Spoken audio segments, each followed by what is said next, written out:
When I do Qigong, it doesn't only help my body, it helps the environment. So it helps to balance the Qi in the room. And so you can structure your room and your practice around Feng Shui. In fact, the one where you're in the center of the room, that's the earth element. So if you practice in the center of the room, you feel grounded. If you practice in the thing that's the north, then you might feel more connected to the water element. You could put a water feature in this side of the room, or something that represents fire, like art or something creative in the south of the room. I mean, I can find out for you. I've got a book about Feng Shui. So Feng Shui means wind and water, if you didn't know. Feng means wind, Shui means water. And it says, between the immensity of heaven and the surface of the earth are clouds. These clouds consist of wind and water. The ancient Chinese saw wind and water as the intermediaries between heaven and earth. They thought that heaven directly affected their progress through life in a much more fundamental way than by simply creating changeable weather. Clear water is the sustainer of all life, whether plant, animal, or human. Likewise, it is the wind that carries water from place to place, causes evaporation from the sea, and enables rain to fall on what would otherwise be parched land. Wind and water are therefore essential to our survival. In addition, for a Feng Shui practitioner, these elements also carry an invisible life force, Qi. Therefore, to ensure there is an abundance of Qi in a site or home, it's important to observe the flow of wind and water and their interaction with the land. Qi acts on every level. On the human level, it is the energy flowing through the acupuncture meridians or the channels of the body. So you want to place a mirror if you see a secret arrow, which is like a lamppost, to reflect it back to the outside world. Instead of finding yourself always battling against life and your surroundings, whether in your love life or your career, that suddenly everything seems to go your way.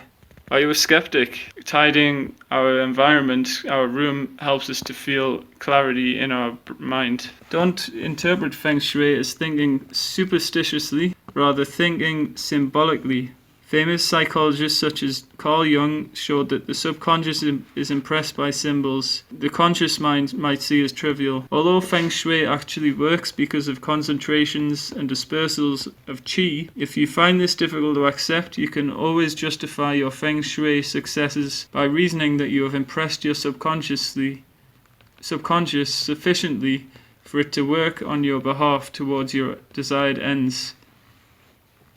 Don't, however, make the mistake of thinking that Feng Shui is arbitrary. You cannot just make up the rules as you go along. Sloppy and incorrect use of Feng Shui can be just as effective in destroying your luck as correct use can be in building it up. We've got the cloud there blowing, or is that the wind blowing the cloud? I don't know. Feng Shui. And of course Qi, the circulation of Qi, looks like the macrocosmic orbit, which goes around up the back, down the front, and around down to the legs, and then back up the inside of the legs, and the back of the legs to the back again. And of course the microcosmic would be just to the waist or to the perineum and then back up. Qi is loosely referred to as cosmic breath or life force, or more picturesquely, the dragon's breath, and Qi flows through the human body. Qi, therefore, is literally the breath of life. I could read this whole book, it's so full of interesting insights, but basically talks about Qi and how we've known about it for years. It flows through the land, the earth, and it accumulates in different ways, particularly rivers where the river winds, that accumulates Qi. So this talks about where to locate your house around a river, how to position it so that the Qi flows into your house from the river, because the winding of the river creates the Qi, accumulates the Qi. The more tributaries in the stream, the more potent the Qi accumulation. Preferably the house should be nestled amongst tributaries. It's another difficult word. Tributaries of the river rather than directly on the main or trunk watercourse, especially if it runs too fast to accumulate qi. General rule is that water that flows too quickly or in straight lines conducts qi away from a spot rapidly and is therefore undesirable, and that slow, sinuous, deep watercourses, on the other hand, are conducive to the accumulation of qi, especially if they form a pool in front of a property under consideration. In an urban environment, we may interpret roads in the same or similar light as streams, but with the proverso that as most roads are straight, they are likely to produce damaging secret arrows rather than healthy qi. As you can see here, this river flowing in a curve. Water doesn't flow naturally in a straight line. Often it meanders and folds back on itself like this. A house positioned correctly in relation to this river will enjoy beneficial qi. At the very least, Chinese philosophers who considered Feng and Shui to be the sustainers of mankind were good geographers or ecologists. However, they took their thinking much further, understanding that wind and water were not the only elements flowing through the landscape and sustaining man.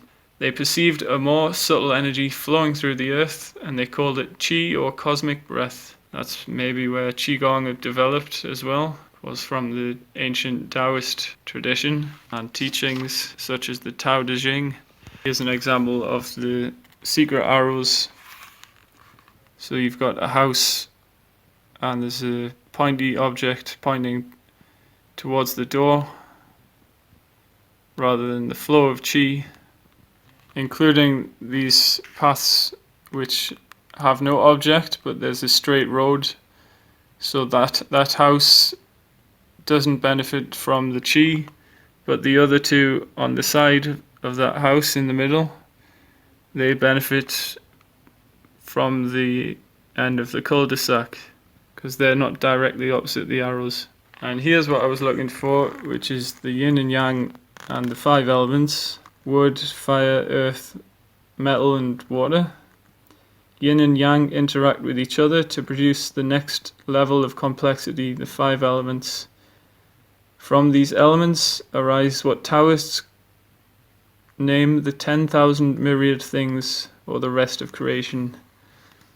And they show it as well in the 8 triagrams, where you've got north as the water, south represents fire, big earth is southwest, northeast is lesser earth, west represents metal, and there's the symbols for each one. The long line represents the yang, the 2 lines represents the yin. Anyway, there's so much to learn from this book. There's my quick summary of it. I hope you found that interesting, and just think about your environment, how you arrange things, and how even use your intuition, like how does it feel putting this there, moving that around. Enhance the qi of your environment, and then when you practice Qigong, you will cultivate that energy that flows into the room and really get an in-depth insight into your own environmental qi and how it connects to your qi, and begin to integrate the qi into your body. Like a larger river connecting with a smaller river. Where does the river go next? Does it go out to the sea? Does it go into the trees, grow into the leaves? Does it go sink into the earth? Does it evaporate into the sunlight? It can go in all these directions. So listen to your body, feel your qi.